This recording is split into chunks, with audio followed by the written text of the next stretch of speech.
I mean, I think in the U.S. context, we can point back to the doctrine of discovery, which was this deadly heresy that used Christian scripture to say that it was God's will for European conquerors to travel to the quote unquote New World, right? And to steal native land, and to, either push them aside or kill if necessary in order to take over the land, that was God's will for the world. So really subjugating Christian scripture and Christian values to power, and how there was inherent white supremacy, European white supremacy, inherent in that way of thinking, and then to legalize slavery, even in political spaces that were explicitly religious. So, like in the colony of Virginia, the Anglican Church was the established church of the empire, and citizenship and religion were completely tied together in that system. The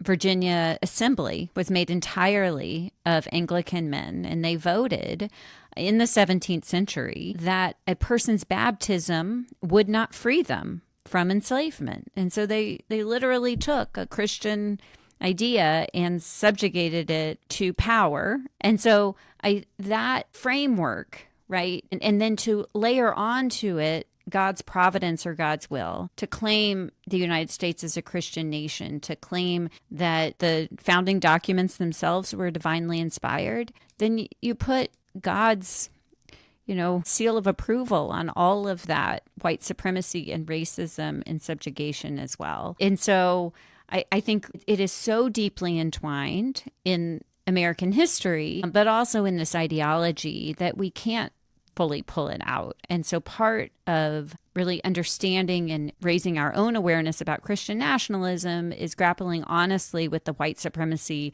that's inherent in a lot of these ideas. It's not so much about the teachings of Jesus or even a particular Christian theology, but rather is this ethno-national identity of whiteness.